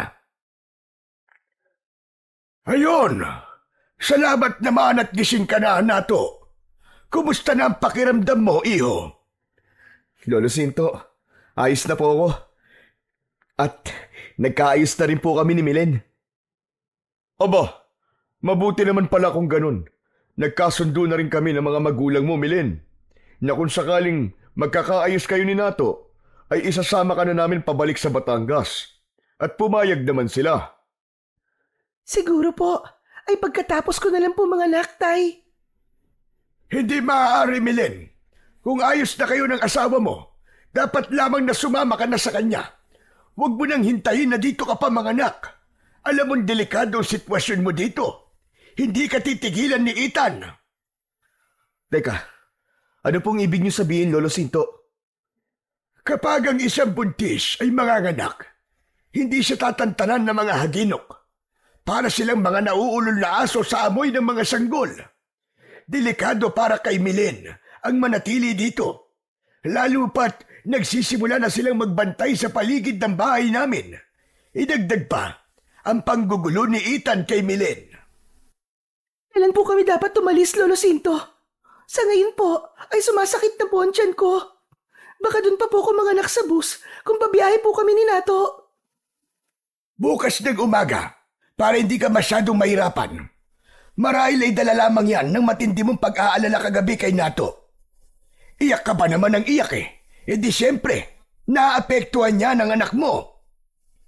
Kung ganun, Milen, totoo ka palang nag-aalala sa akin? Bakit hindi ako mag-aalala? Eh kapag namatay ka, habang buhay kitang hindi na makikita. Oo na. Mag-iingat na ako para sa'yo, Milen. Salamat Binalingan ng tingin ni Nato ang hawak na manok ng matanda. Tila merong malakas na enerhiyang humihila sa kanya para hawakan yon. Lolo Sinto, kanina niyo pa po hawak yung manok niyo Mukhang maganda pong panabong yan Nato, akala ko ba nangako ka na? Huwag ka mag-alala, mahal. Gusto ko lang hawakan ang manok ni Lolo Sinto. Mukhang mahilig din si Lolo sa mga manok na panabong Meron din po bang sabungan dito, Lolo Sinto? Dati meron, pero ngayon ay wala na. Magmula nang maubos sa mga magsasabong sa lugar na ito. Kasabay ng pagkawala nila, ay dumarami naman ang mga aswang na haginok. Kahit ang isa sa mga ugali nila ay ang magpatayan at gawing pagkain ng bawat isa kapag walang nahahanap na pagkain. Kaya po pala, nakita po namin ni Tatay na kinain ng aswang ang lalaking nahuli namin. Kinakain din pala nila ang kapwa aswang nila. Teka, paano nga po palang nawala ang mga magsasabong? Lahat sila ay naglaho na parang bula. Hindi namin alam kung paano nangyari yun. Maging si Kapitan ay wala na rin nagawa nang misteryosong nawala ang lahat ng mga lalaki sa baryong ito. Iilan na lamang ang nanatili sa lugar na ito. Yun ay ang mga lalaking hindi kailanman sumubok o humawak ng manok. O eto, hawakan mo ang Texas ko. Hindi ko yan inilalaban sa ibang mga manok dahil hindi isang ordinaryong manok ang Texas na yan. Nakakunot ang noo ni Nato nang tanggapin niya ang manok na Texas. Naramdaman niya ang balahibo ng manok sa kanyang palad. Bigla siyang nakaramdam ng kakaibang saya, pero kagad niya yung nabitiwan nang biglang nakakita siya ng liwanag mula sa manok at nakita niya ang kanyang sarili na nakikipaglaban sa mga aswang na haginok habang ang kanyang asawa ay umiiyak dahil nakuha ito ng mga aswang. Nagpalipat-lipat ang kanyang paningin sa muka ni Lolo Sinto at sa manok na nakalapag sa sahig. Oh, bakit mo naman binitiwan ang manok ko, Nato? Kasi po Nato, sabihin mo na. May nakita kong liwanag sa kamay mo. Magsalita ka, Nato. Sa pagtataka ng lahat, ang nabitiwang manok ay hindi umalis sa harapan ni Nato. Nakatingala ito sa kanya habang ang mga mata ay nakatitig sa kanyang muka. Hindi kagad nakapagsalita si Nato at nagtatakang napatitig sa mata ng matanda. Lolo Sinto, ano pong klaseng manok yan? Bakit bigla po ako nakakita ng liwanag at nakita ko ang sarili ko na nakikipaglaban sa mga halimaw na umatake sa amin sa gubat? Ngayon na nagiging malinaw sa akin kung bakit kayo nilapitan ni Ethan at kung bakit ka napunta sa baryong ito, Nato. Ang nakita mo ay tanda ng isang pangyayaring mangyayari pa lamang. Malamang, nahuli na para bumiyahe si Milen paaris sa lugar na ito dahil nanganganib ang kanyang buhay mamayang gabi at si Milen ay magsisilang na ng sanggol. Dahil ang manok na yan ay alaga ng isang engkantadong namatay habang ginagamot ko. Ano po, Lolo Sinto? Engkantado? Parang ang hirap naman po yatang paliwalaan ng mga sinasabi nyo. Kung nakita mo nga ang liwanag na sinasabi mo, malamang na ikaw ang tinutukoy ng engkantadong tinulungan ko. Ayon sa kanya, isang lalaking mandirigma ang pipiliin ng kanyang alaga na lalaban sa puwersa ng mga aswang na haginok. Sandali lang po, Lolo Sinto. Parang naguguluhan po ako sa sinasabi niyo Ano po bang pinagsasasabi niyo sa anak ko? Imposible naman pong siya ang pinili ng alaga niyong manok. Sandali lang, at may ipapakita lang ako kay Nato. Mabilis na umalis sa kanilang harapan si Lolo Sinto at naiwan ng tatlo na hindi pa rin makapaniwala sa kanilang mga narinig, habang ang kanilang mga dibdib ay malakas ang kaba dahil sa pag-aalala. Ilang sandali lang ay bumalik na ang matanda at may dala na itong maliit na baul. Kasing lapad lamang yon ng palad ng matanda, saka inilapag sa ibabaw ng lamesa na gawa sa kawayan. Binuksan yon ng matanda at kinuha nito ang isang bagay na nasa loob. Ito ang tahid ng aking Texas. Magagamit mo ito laban sa mga aswang nato. Kunin mo. Ano po, Lolo Sinto?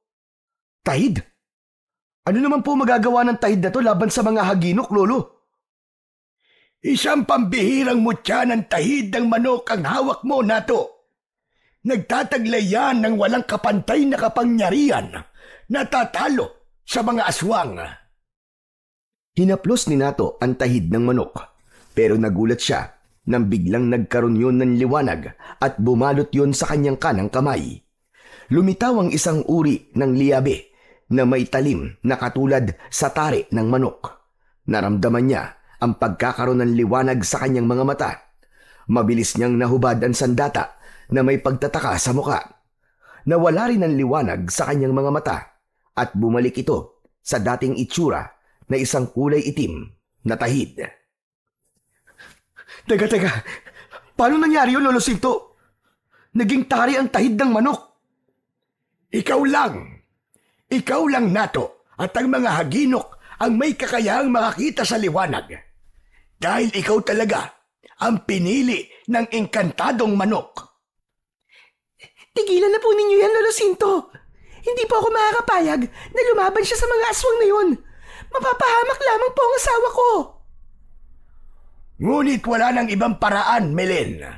Gusto mo bang mamatay na lang habang lumalaban sa mga aswang na yun? Kailangan niyong lumaban para sa buhay ng anak niyo. Lolo Sinto, handa po akong gamitin ng mutya kung para po yun sa kaligtasan ng aking asawa at anak. Wala nang nagawa ang kanyang asawa nang kunin niya ulit ang tahid ng manok at ikinulong yun sa kanyang palad. Sa kanya muling nakita ang malakas na liwanag sa kanyang kamay. Naluwa naman si Milen at bumakas ang takot sa mga mata nito. Hindi ko gustong gawin mo to, Nato. Delikadong kalaban ng mga haginok. Mapapahamak ka lang. Kaya nga kailangan niyong kumapit sa kapangyarihan ng mutya ng tahid ng manok. Dahil sa oras na sumapit ng gabi, malalagay ka na sa panganib, Milen. Dahil sa nalalapit na ang pagsapit ng gabi, naghanda ang lahat para siguraduhing ligtas si Milen. Naglagay ng mga patibong sa paligid ng bahay ang mga magulang ng kanyang asawa, habang si Nato naman ay naglagay ng mga pangontra sa mga aswang sa utos ni Lolo Sinto. Nagsimula na rin ang pananakit ng tiyan ni Milen. Hawak nito ang tahid ng manok sa kanyang palad habang naghihintay sa pagdating ng mga aswang. Si Lolo Sinto naman ay inasikaso ang nagli-labor na si Milen. Hindi nagtagal ay nagpakita sa kanila si Ethan na nakatayo sa labas ng bakuran. Kumulo ang kanyang dugo nang maalala niya ang ginawa nito sa kanila ng kanyang ama. Subalit nagtataka siya kung bakit naroroon ang lalaki. Himala! Nakaligtas pala kayo. Nandito ako para mangharana sana kay Milen. Milen! Lumabas ka dyan! Kausapin mo ako! Ang kapal ng mukha mo magpakita pa sa amin pagkatapos ng ginawa mo sa aming hayop ka. Alam mo may asawa na si Milen. Umalis ka na kung ayaw mo mamatay. Ngayon pa ba ako aalis? Ngayon pang alam ko na nang manganganak na siya. Tinamaan ng lintik tong hayop na to Isa kang aswang. Bakit? Hindi pa ba halata? Nato, malakas ang kutob ko siya ang pinuno ng mga haginok. Tignan mo ang kanyang mga mata. Kahit nasaan yung tao siya, hindi nun maitatago ang kulay ng kanyang mga mata. Pero tay, bakit hindi mo siya nararamdaman ng mutya ko? Dahil hindi pa siya nagpapalit ng anyo, anak. Hoy ikaw! Mukhang gusto mo nang mamatay ah! Kapag ipinagpilitan mo na kunin ang asawa ko, ako mismo makakalaban mo. Ako ang papatay sa'yo. Kaya umalis ka na. Ako ang dating asawa ni Milen. Kaya kung sino man ang dapat na umalis sa bahay na yan, ikaw yun. Wala kang karapatan sa kanya. Ang tatay ni Milen na si Mang Ruel ang sumagot sa sinabi ni Ethan, kaya nalaman ni Nato na biktima ang kanyang asawa ng panggagahasa at pananakit ng lalaking una nitong naging asawa. Kaya namatay ang anak ng mga ito. Minura ng ama ng kanyang asawa si Ethan na hindi man lang nagpakitang apektado sa mga sinabi ni Mang Ruel. Akala ko dati, ako na ang pinakamasamang lalaki sa mundo. Meron pa palang mas demonyong nilalang kumpara sa akin. Pagbabayaran mong ginawa sa asawa ko. Mapapatay kitang hayop ka! Babawiin ko sa iyo si Milen at papatayin ko ang anak nyo. Wala nang sanggol na iiyak sa baryong ito. Hindi ako makakapayag na may mabubuong pamilya sa lugar na ito. Wala nang mabubuong pamilya! Demonyong demonyo ka! Sa alingaw-ngaw pa lang ng pagtawa mo. At wala ka talagang karapatang magkaroon ng pamilya. Dahil sa asal hayop ka. Habang buhay ka na mag-iisa kasama ng mga alagad mong demonyo na kampo ng kadiliman. Kung gusto mo ng laban, pagbibigyan kita. Mamamatay na muna ako bago niyo makukuha ang asawa ko. Matapang ka ha? Gagawin din kitang alagad. Kagaya ng ginawa ko sa iba. Uubusin ko kayong lahat at si Milen lang ang ititira ko. Tama na, satsat. Ang daldal mo. Simulan na natin ang laban! Maigpit na hinawakan ni Nato ang tahid sa kanyang kamay at sa isang iglap ay biglang nagliwanag yun. Lumitaw ang tali sa pagitan ng kanyang mga daliri. Sumugod si Nato kay Ethan. Si Mang Ronnie at Mang Ruel naman ay nakabantay sa nakasaradong pintuan ng bahay habang pinapanood ang paglampas ni Nato sa bakuran. Bawat pag-atake ni Nato kay Ethan ay hindi siya nakakatama rito. Sa halip ay tinatamaan siya ng malakas na suntok nito sa kanyang muka. Pasadsad siyang bumagsak sa lupa at mabilis din na bumangon habang hindi inaalis ang paningin sa nakatayong si Ethan. Kitang-kita niya na biglang nagbago ang anyo nito kasabay ng paglabas ng maraming mga nilalang sa likod ng mga puno ng kahoy. Biglang nanginig ang katawan ni Ethan. Unti-unting lumiliit ang mga kamay nito habang ang balat ay nagsisimulang gumaspang. Ang mahahabang daliri ay naging matutulis na kuko na parang talim ng espada. Ang braso ay dahan-dahang tumiklop at naging pakpak. Ang balingkinitang katawan ay unti-unting nagiging maliit. At sa isang iglap, isang malaking itim na manok ang pumalit sa dating anyo nito bilang isang tao. Isang malakas na pagtilaok ang ginawa nito na tuluyang nagpalitaw sa mga alagad nito at pumwesto palibot sa bahay ng mga magulang ni Milen. Napansin din niya ang mga nakaluwa nitong mga mata. Ito rin ang haginok na umatake sa kanila at humabol sa kanilang dalawang mag-ama. Ipinagaspas pa nito ang pakpak at muling nagsalita. Si Milen lang ang kailangan ko. Pero dahil pakialamero kayo, kayo ang una kong papatayin. Napalingon si Nato sa kanyang ama. Tumakbo siya sa kinaroroonan ng mga ito para iligtas. Hinila niya ang mga ito papasok sa loob ng bahay. Kusang nagpahabol si Nato para sa mga patibong na nagkalat sa paligid. Tay! Kahit na anong mangyari dyan, huwag kayo lalabas ng bahay! Pero paano ka, anak? Ako na po ang bahala rito! Si Milen po ang bantayan nyo! Hinintay niyang makapasok ang dalawa at hinarap ng mag-isa ang mga manok na nakapasok na sa kanilang bakuran. Habang naririnig niya ang malakas na boses ni Milen habang umiiri ito. Ramdam na ramdam niya ang paghihirap ng kanyang asawa. Kaya ang galit ay ibinuhos niya sa mga kalaban na nakatayo sa kanyang harapan. Habang ang ibang alagad ni Ethan ay nakahandusay sa lupa, dahil sa patibong na mga sibat na puno ng lason na kontra sa mga manok, katulad ng sibuyas. Kaya lalong nagalit si Ethan kay Nato. Akma na sana itong susugod sa kanya nang bigla itong natigilan sa nakitang liwanag mula sa palad ni Nato.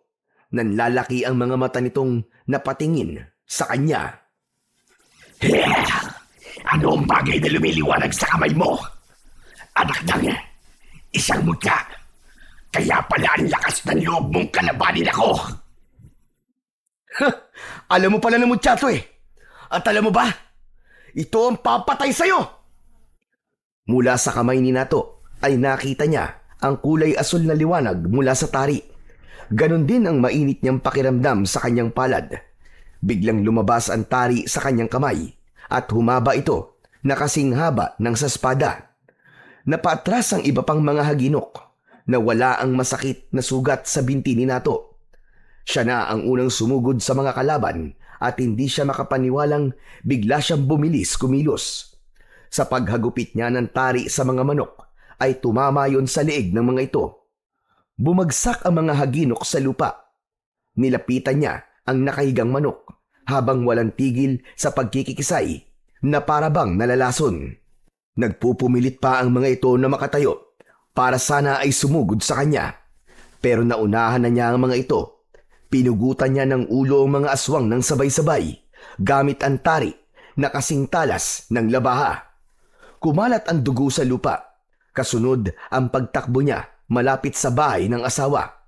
Halos maubusan siya ng lakas sa pagtadtad ng saksak sa iba't ibang parte ng katawan ng ibang mga manok na aswang na magtatangkang pumasok sa loob ng bahay nila Milen.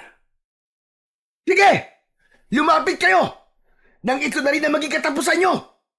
Alam kong ang iba sa inyo ay napipilitan lang sumunod sa halimaw niyong pinuno. Pigilan nyo ang mga sarili nyo. Hindi kayo mga aswang. Isa kayong tao na ginawang manok ng lalaking pinagtatanggol nyo.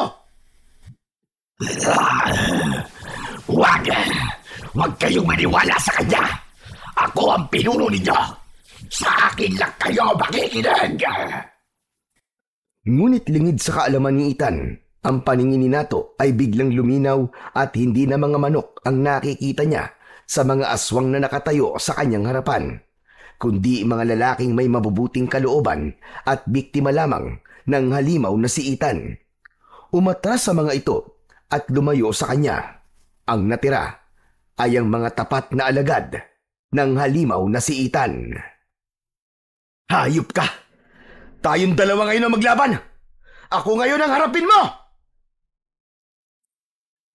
Sa paglukso ng mataas ni Nato ay kasabay ang pagkilos ng kanyang kamay na may tari.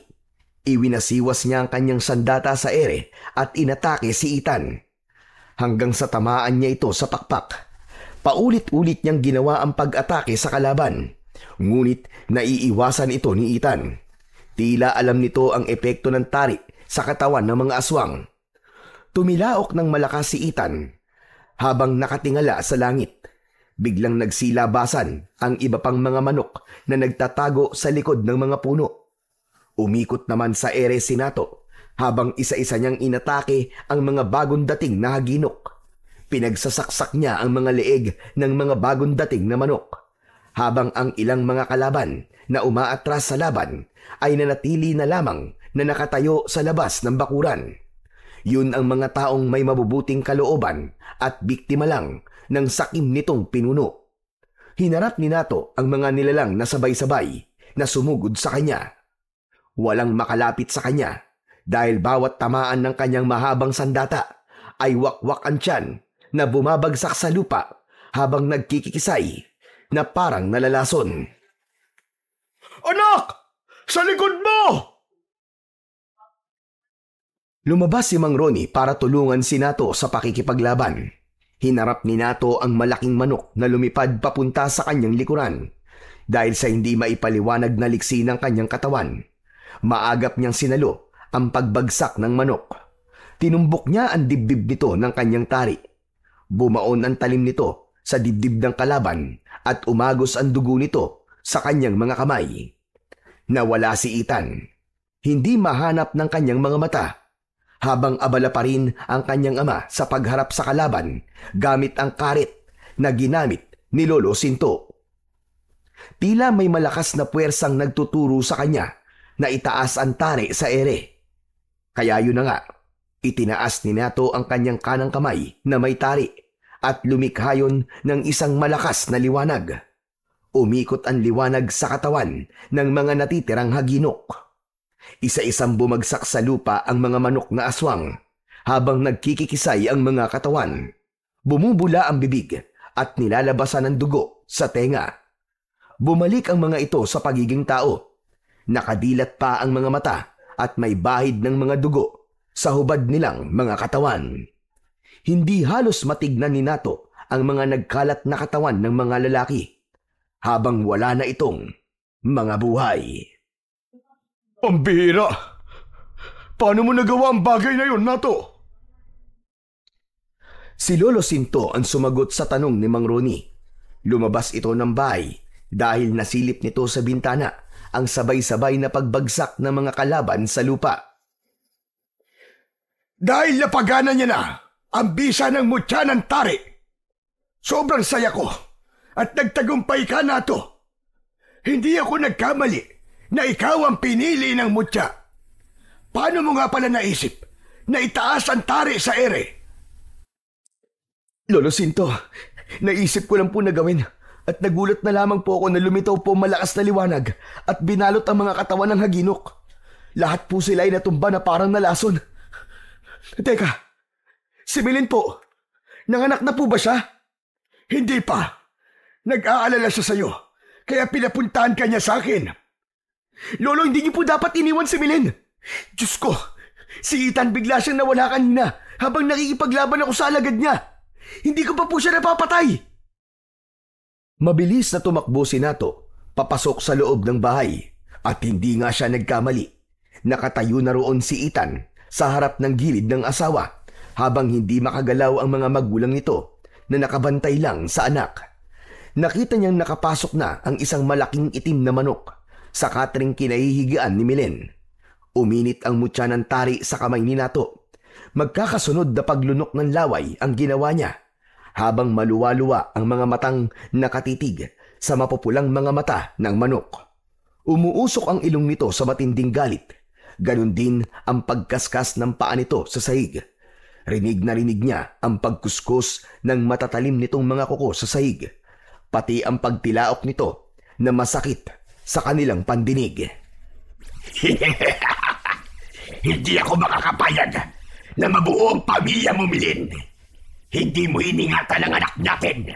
Pagkatapos, nagpakasal ka sa iba at nagpabuntis pa sa kanya. Aking ka lang. Walang ibang makikinabang sa'yo. Demonyo ka! Mamamatay na muna ako bago mo ako makuha. Pinagsisisihan ko na minahal kita, na nagtiwala ako sa'yo.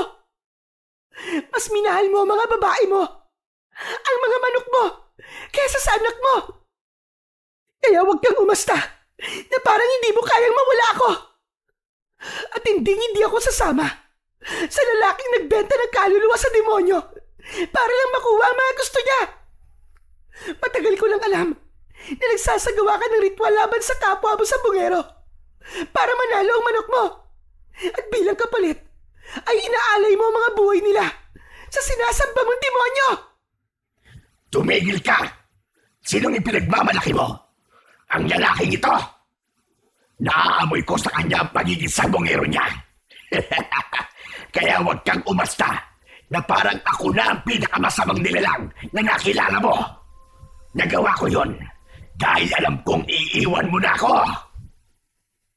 Dahil masama ka! At yun ang totoo! Kung hindi ka mapupunta sa akin, papatayin na lang kita kasama ang anak mo. Ibinuka ni Ethan ang pakpak nito para atakihin ng tuka ang tiyan ni Milen. Pero naging maagap sa pagkilos si Nato. Mataas siyang tumalon sa ere upang harangan ang pintuan ng silid ng asawa. Nakapasok sa loob si Sinto. Isinara nito ang pinto habang naiwan na lamang sa labas ay ang kanyang ama at si Ethan na tumutulo na ang laway sa tuka nito. Layuan mo ang asawa ko, hayop ka! Bumalik ka na sa impyerno! Isasama kita. Pareho lamang tayo ng kulay, kaya huwag kang magmalinis. Habang abala sa pakikipag-usap si Nato kay Ethan, ay nagkaroon naman ng pagkakataon si Mang Ronnie na isara ang pinto sa labas upang hindi na makatakas ang pinuno ng mga haginok. Lumundag pasugod si Ethan, papalapit sa kanya. Sa lakas ng pagkakaamba nito, bumagsak siya sa saig. Naramdaman niya na bumaon ang matutulis nitong mga kuko sa kanyang dibdib at muntik na niyang mabitiwan ang mutyang nasa kamay niya. Tumulo ang laway ng haginok sa kanyang muka. Habang ang mabahong amoy ng bibig nito ay nalanghap ni Nato, itinaas niya ang kanyang kamao at isinuntok sa muka ng nakadagan sa kanya na aswang. Hindi nito iniinda ang bitaw ng kanyang kamao, kahit bumaon na ng gusto ang talim ng kanyang hawak na tari. Kaya ang paa naman niya ang isinipa niya sa tiyan ng haginok. Naramdaman niya ang masakit na pagbaon ng mga kuko nito sa kanyang dibdib. Kaya inipon niya ang buo niyang lakas at binuhat ang aswang. Umangat ito at inihagis niya sa saig.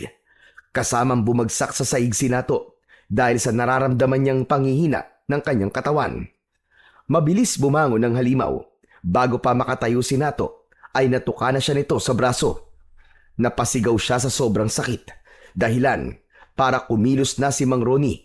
Kinuha nito ulit ang karet, sabay taga sa ulo ng haginok na si Ethan. 2 beses itong pinalo ang ulo ni Ethan, kaya't bumagsak ito ng pasadsad sa saig. Dito na sinamantala ni Nato ang pagkakataon at sinaksak niya ito sa tiyan. Sabay saksak niya ng paulit-ulit sa leeg nito gamit ang tari. Pagkatapos nun, ubod diin niyang isinaksak ang tari sa ilalim ng pakpak nito sa bandang kilikili dahil alam ng mga magsasabong na kapag doon tinamaan ng manok ay siguradong tepok na dahil nandun umano ang puso nito. Bumulwak ang dugo nito mula sa sugat habang nagkikikisay ang katawan. Ay bumula pa ang bibig nito at lumabas ang malapot nitong dugo sa ilong. Hindi pa siya nasiyan at tuluyan niya na itong pinugutan ng ulo. Nang makatayo siya sa saig, ay ubod lakas naman niyang sinipa ang pugot nitong ulo at lumusot yun sa nakabukas na bintana kung saan ay dun din ito dumaan. Naramdaman ni Nato ang paghilom ng kanyang mga sugat, kasabay ng pag-iyak ng sanggol sa loob ng silid ng asawa. Ang akala niyang isa lang ay 2 pala. Kambal ang kanyang anak kay Milen. Sa sobrang tuwa ay halos sirain ni Nato ang nakasaradong pinto ng silid ng mga ito. Umiiyak na napalapit siya sa kanyang mag-iina. Pawisan si Milen at umiiyak na nakatingin sa 2 malulusog na bagong silang na sanggol. Parehong lalaki na nagpapaligsahan pa sa pag-unga. Ngayon, natapos na ang paghahari ng mga aswang. Magagawa na nating maiuwi si Milen. Hindi na muna, tay. Wala nang banta ng panganib sa kanila. Dito na po kami titira ng asawa ko. Walang sabungan at tahimik ang paligid. Tignan mo, mahal, ang mga mukha ng anak natin. Ang popogi nila. Kamukhang-kamukha mo silang 2. Diyos ko. Tatay na ako, mahal. Salamat. Maraming salamat. At hindi mo ako sinukuan, mahal. Hindi mo rin naman ako sinukuan eh. Ay hala. Tabi nga muna Nato, tabi muna. Baka mamaya langgamin pa yung mga apo ko. Saka na kayo maglambingan. Kapag 2 na lamang kayo ni Milen. At marami ang naiinggit. Sabay tingin ito sa nakatayong si Mang Ronnie. Sabay-sabay silang nagtawanan na parabang walang nangyari. Bigla na lamang silang nakarinig ng mga taong nagpapasalamat sa labas ng kanilang bahay. Bumalik na sa dating anyo ang mga haginok na hindi lumaban sa kanya. Sobra ang mga itong nagpapasalamat sa ginawang pagliligtas ni Nato sa mga ito. Muling lumabas si Nato sa bahay at pinagmasdan ang mga nagkalat na katawan ng mga haginok habang unti-unting nasusunog ang katawan. Nawala ang bakas ng mga aswang sa lupa. Nang gabing yun ay natapos ang paghahari ng mga haginok. Magkakasama nilang sinalubong ang pagsikat ng araw. Muling nakabalik sa kanilang mga pamilya ang mga lalaking nabihag ni Ethan. Dala ang isang aral na natutunan. Hindi dapat ipinagpapalit ang pamilya sa bisyong sugal o sa kahit na ano pa.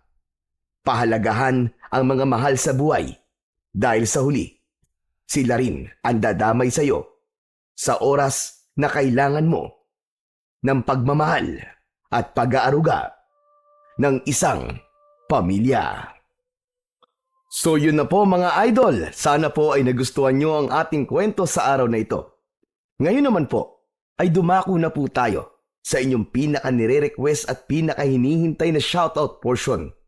Pero bago po yun, pasensya na po pala sa mga hindi po masa-shoutout ngayon. Pero pipilitin ko po na sa susunod na kwento ay maibibigay ko na po ang inyong request. Ano pa pong hinihintay natin? Ito na po. Shoutout po at maraming salamat sa inyong suporta. Sunny Daniva from Antipolo City. Shoutout po Maris Sanchez, Romeo Tapping, Marjun Tapping at kay Reynald Supe. Shoutout po Mansitwarion from Dubai. Shoutout po Imrilin Sais from California. Shoutout daw to my sister-in-law, Melanie, na laging nakikinig. Maraming salamat po sa inyo. Shoutout po Chonabay Nosa 6362 from Malaysia. Shoutout po Josephine Escanilla from Switzerland. Maraming salamat po sa mga OFW dyan sa Switzerland at Malaysia. Shoutout po Sheena Marmol from Santa Rosa, Laguna. Shoutout po sa inyo dyan sa mga taga Santa Rosa. Shoutout po Jerome Avila. Shoutout po Akira Joem from Taguig. Maraming salamat po sa inyo. Shoutout po Victoriano Santos na nagka-carwash habang nakikinig from Florida, USA. Maraming salamat po sa inyo dyan sa Florida. At syempre, shoutout po Martin Niepe. Shoutout daw kay Martin Lumbo at paring Chris Morada at sa lahat ng katrabaho ko sa gotohan ni Bem at Alex from San Mateo, Rizal. Maraming salamat po sa inyo dyan sa San Mateo. At syempre, shoutout po Precious Irishalgo. Shoutout po Tistis from Hong Kong. Shoutout po Lorena Cosin from Kuwait to Guimaras. Hello po sa inyo dyan sa Kuwait at sa Guimaras. Maraming salamat po sa walang sawa niyong suporta at pakikinig. Shoutout po Doroteo Austria. Maraming salamat po. Shoutout po Ronald Basingil, ang angkol ng Sagbayan Bohol at RG's Bake Shop. Muli po, maraming salamat po sa inyong walang sawang suporta at pakikinig ng mga kwentong aswang at katatakutan sa aking munting channel na The Voice Addict at Apong Isaac. Hanggang sa susunod pa pong kwento na magpapatindig ng inyong mga balahibo